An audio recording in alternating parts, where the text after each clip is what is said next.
Di awal film ditunjukkan seorang remaja yang tampan dan berani bernama Sebastian. Nah, dia sedang berada di tempat terapi. Mungkin seperti terapi mental karena dia mengklaim bahwa dirinya sakit karena suka banget kentuin banyak cewek. Lalu saat mereka berbincang-bincang, Bastian berkata, "Kamu sangat menarik dan memiliki kaki yang bagus. Jika saja aku bisa memfotonya." Saat Bastian hendak pulang, Bastian lihat foto anaknya si ibu terapi itu. Lalu si ibu itu meletakkan fotonya kembali karena takut anaknya dicabulin si Bastian. Bastian pun akhirnya pergi meninggalkannya. Saat Bastian telah pergi, si ibu tersebut mengangkat telepon dari anaknya. Anaknya menangis karena sedang patah hati. Tapi sayangnya, patah hati tersebut bukan patah hati biasa. Ternyata si anak tersebut menangis karena foto telanjangnya disebarkan di internet oleh seorang pria. Katanya pria tersebut berkata bahwa kaki yang bagus dan aku ingin memfotonya. Sontak si ibu itu menyadari sesuatu. Sambil penuh kesal dan amarah, ibu itu langsung teriak-teriak ke arah Bastian. Bastian hanya senyum penuh kejahatan dan menggandeng seorang wanita lain yang baru saja dia kenali. Anjir, ini nih King of Fuckboy, gila anjir. Lalu di sebuah rumah yang gede sekali, ada seorang wanita remaja juga. Ia bernama Catherine. Ia adalah adik tiri dari si Sebastian. Dia adalah salah satu bintang atau bisa dibilang permaisuri sekolahan lah, yang dicapnya baik gitu. Maka dari itu mereka kedatangan tamu. Tamu tersebut adalah Nyonya Cadwell dan anaknya Cecil. Niatnya si Nyonya ini mau nitipin anaknya Cecil ke Catherine. Karena percaya aja gitu, soalnya kan Catherine punya budi yang baik di sekolah gitu. Lalu Bastian pun datang dengan sangat tidak sopan. Karena kehadiran Bastian bikin gak enak, si Nyonya dan anaknya pun pamitan. Mereka berdua pun ngobrol. Si Bastian bosan dengan cewek-cewek yang ada di sekolahnya karena menurutnya gampang banget buat dipakai. Alhasil si Catherine punya rencana. Catherine bercerita bahwa ia sedang benci kepada seseorang. Seseorang itu adalah Cecil atau anaknya si Nyonya tadi. Kenapa benci? Karena pacarnya berselingkuh sama si Cecil ini. Disitulah rasa benci itu muncul. Si Catherine minta bantuan Bastian buat ngentuin si Cecil ini.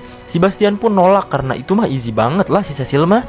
Lalu saat si Catherine lihat-lihat majalah, ia melihat artikel dari seorang murid di sekolah mereka. Artikel tersebut dari seorang anak kepala sekolah yang bernama Annette. Annette. Isi dari artikel itu adalah Annette yang ingin melepas keperawanannya setelah menikah nanti. Lalu si Catherine punya rencana busuk. Rencananya adalah mereka berdua taruhan. Bastian harus menjebol keperawanan Annette. Jika dia tidak bisa, mobil kesayangannya yang mewah akan diambil oleh Catherine. Sedangkan jika ia bisa, Catherine akan memberikan tubuhnya untuk Bastian. Mendengar hal konyol itu, Bastian menolak. Tapi Catherine pun nawarin lagi bahwa Bastian boleh mengencrotkannya di mana saja. Saat itu pula, otak Sagne si Bastian muncul dan ia pun menyetujuinya cuy. Lalu Bastian pun pergi ke rumah bibinya. Ternyata bibinya sedang kedatangan tamu yaitu si Annette tadi. Kata bibinya Annette bakalan nginep di rumah bibinya seminggu ke depan. Ini pun jadi kesempatan yang baik buat si Bastian. Tapi sayangnya si Annette tahu bahwa si Bastian ini adalah fuckboy sejati. Alangkah kagetnya si Bastian mengapa dia bisa tahu soal itu. Ternyata kefuckboyan Bastian disebarkan oleh seseorang yang nanti juga tahu seiring berjalannya cerita. Lalu di sisi lain Annette sendiri benar-benar dingin dan Bastian benar-benar tertantang oleh sikapnya tersebut. Di sisi lain Cecil sedang belajar biola bersama gurunya Ronald. Saat itu belajar si gurunya malah guru teh goblok. Saat itu pula Catherine nyamperin ke sana dan si Ronald pun pulang karena malu. Singkat cerita, Bastian menemui temannya. Temannya ini gay anjing. Terus dia cerita perihal seorang yang membocorkan kefuckboyannya. Temannya pun mengetahui hal tersebut bahwa yang membocorkan hal tersebut kemungkinan besar adalah Greg. Lalu mereka pun membuat rencana untuk menjebak Greg. Kebetulan si Greg juga gay dan dia gak mau hal tersebut ketahuan juga. Lalu di tempat lain, Cecil dan Catherine sedang tamasya. Mereka bercerita bahwa Cecil dan Ronald ternyata saling jatuh cinta. Dan Ronald suka ngasih surat sama si Cecil ini. Akhirnya si Catherine memiliki rencana untuk membalaskan dendamnya kepada Cecil dengan embel-embel ngebantu buat nyomblangin mereka supaya si Ronald ini bisa kentu sama si Cecil. Dan Cecil pun menjadi anak yang memiliki citra buruk di mata orang-orang. Lalu Catherine meminta kopian dari surat tersebut. Malam hari pun tiba, Bastian menuju ke rumah temannya tadi. Karena rencana mereka untuk menjebak Greg, Bastian pun berhasil menjebaknya. Dia memfoto Greg lagi ngegay sama temannya tadi. Greg pun dipaksa untuk jujur, kalau tidak, fotonya akan disebarkan. Greg pun dengan jujur berkata bahwa bukan dirinya yang berkata seperti itu, walaupun dekat dengan Annette. Dikarenakan bukan Greg orang yang menyebarkan kefuckboyan si Bastian, Bastian pun nyuruh Greg untuk bertanya secara langsung ke Annette, siapakah orang tersebut. Singkat cerita, Greg pun tahu siapa yang membocorkan hal tersebut dari mulut Annette sendiri. Ia pun menelpon Bastian dan memberitahu bahwa Nyonya Cadwell lah atau ibunya si Cecil inilah yang memberitahu hal itu. Bastian pun menghampiri Catherine yang membicarakan hal tersebut dengan penuh emosi. Lalu mereka berdua memiliki rencana baru. Singkat cerita, Catherine memberitahu bahwa anaknya Cecil dan Ronald ada sesuatu. Di situ pula emaknya ini kaget. Lalu emaknya nyamperin si Ronald dan anaknya dan memecat si Ronald untuk menggurui anaknya lagi. Dengan penuh kecewa, Ronald pun teriak-teriak gak jelas. Saat Ronald turun dari lift, ia bertemu Catherine dan Bastian, lalu memberikan surat palsu dari Cecil.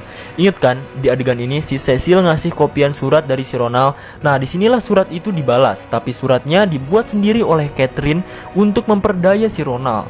Akhirnya, Ronald pun mau membuat surat cinta untuk Cecil, dan mereka berdua pun menelpon Cecil. Bastian akan memberikan surat tersebut, dan karena emaknya si Cecil benci sama Bastian, Bastian ngajak Cecil untuk ketemuan di tempat lain. Singkat cerita, mereka pun ketemuan. Cecil pun membalas surat dari Ronald. Setelah itu, kefuckboyan si Bastian pun keluar. Dia membodohi Cecil dengan cara akan menelpon ibunya.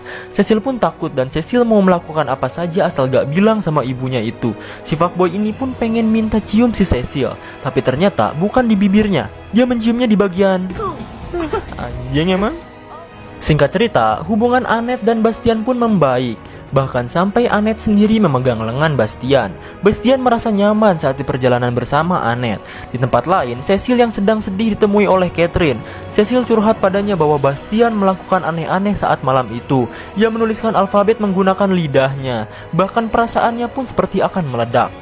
Saat itu pula si Catherine membodoh-bodohi dia lagi. Ia bilang bahwa hal seperti itu adalah wanita yang sesungguhnya, dan Cecil harus terus seperti itu. Lalu Cecil harus praktek bersama Bastian agar tidak membuat Ronald kecewa saat bermain bersama di spring bed nanti. Singkat cerita, Bastian sedang memandangi Annette. Tiba-tiba Catherine datang. Lalu Bastian pun buka mulut karena memiliki perasaan terhadap Annette, lalu meninggalkannya. Ia pun menemui Annette. Mereka pun saling marah karena Bastian pengen jadian sama Annette. Cuman Annette-nya gak mau karena kurang percaya sama Bastian. Singkat cerita, Bastian mengunjungi Annette. Bastian pun berkata bahwa sudah tidak ingin menjalani hubungan dengan Annette lagi walaupun hanya teman. Tapi karena Annette kasihan, Annette pun tiba-tiba mengunci pintu, membuka kancing celana dan kancing bajunya. Dengan penuh sakit hati, Bastian pun menolak melakukan hal seperti itu dengannya. Gak tau udah si Bastian tuh labil anjing. Pagi hari pun tiba di mana Bastian telah bangun dan tepat di hadapannya ada Catherine. Ia berkata perihal taruhannya, apakah dia sudah bisa mengkentui Annette. Dia pun menceritakan kejadian semalam, lalu dia pun berubah pikiran. Kefuckboyan dia pun keluar lagi dan mencari Annette. Sayangnya Annette telah pergi dari rumah bibinya dan dia pun mengejar Annette ke stasiun. Dan akhirnya si Bastian pun bisa mengkentui Annette dan sepertinya yang kalian tahu, taruhannya dimenangkan oleh Bastian. Singkat cerita, Bastian pun pulang ke rumahnya, tetapi ia mendengar desahan di dalam kamar Catherine. Saat ia masuk, tidak ada siapa-siapa. Lalu Bastian pun membuka laci bawah kasurnya, ternyata ada si Ronald. Lalu Ronald pun pergi dari tempat itu. Catherine pun ngajak kentu si Bastian, tapi Bastian menolaknya, bahkan sampai Catherine melemparkan gelas. Sebenarnya apa nih si Bastian tuh maunya anjir? Di lain waktu, Catherine menemui Bastian yang lagi teleponan sama Annette. Mereka pun berbicara berdua, lalu si Annette pun membicarakan perihal taruhannya tersebut. Ia menganggap bahwa dirinya lah yang menang, tetapi Bastian menganggap taruhannya tidak fair dan tidak ada pemenangnya. Lalu semua keadaan pun tidak ada yang berubah. Catherine pun hendak menelpon kepala sekolah. Niatnya mau bilang kalau anaknya lagi pacaran sama Bastian. Lalu ia akan memberitahukan masa lalu Bastian yang sudah mengkentui anaknya beserta banyak wanita lain. Bastian pun mengambil teleponnya. Lalu si Catherine berbicara bahwa jika Bastian tetap menjalankan hubungan itu akan merusak reputasinya di sekolah. Apalagi dia anak dari Capsek. Tapi Bastian sembodo teuing alias jor-jor wae lah anjing.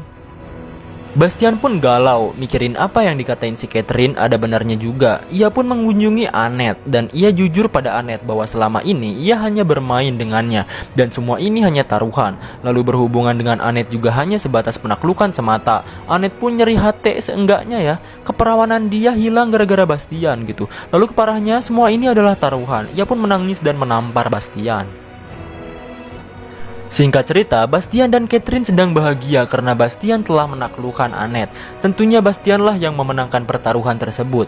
Tapi sayangnya, ternyata semua ini adalah rencana Catherine. Catherine dari awal berencana untuk memanfaatkan Bastian agar ikut taruhan tersebut. Dan Catherine berhasil membalaskan dendamnya pada Cecil dengan memanfaatkan Bastian. Pokoknya semuanya mulai dari Nyonya Cadwell, Cecil, Ronald, bahkan Bastian sekalipun menjadi mainan oleh Catherine. Sungguh anak yang cerdas sekali si Catherine ini. Bastian pun meninggalkannya karena sakit hati telah dimanfaatkan olehnya.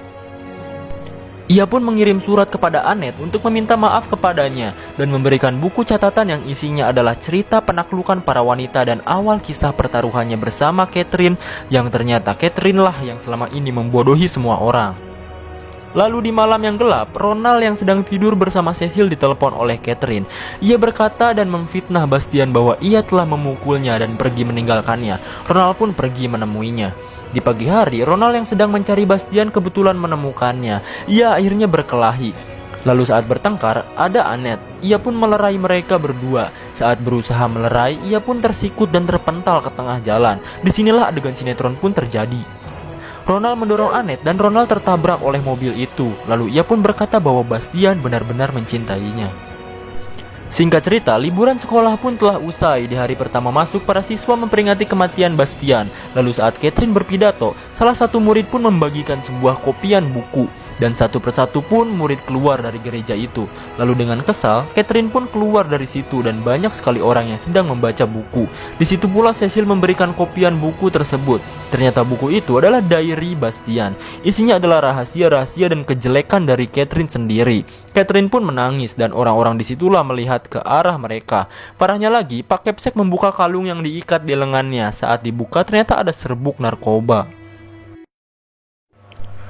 Begitulah ending dari film Cruel Intention. Cukup gampang emang. Jadi intinya semua ini gara-gara si Catherine yang punya dendam sama Cecil karena menurutnya ia sudah merebut pacarnya. Padahal pacarnya lah yang selingkuh.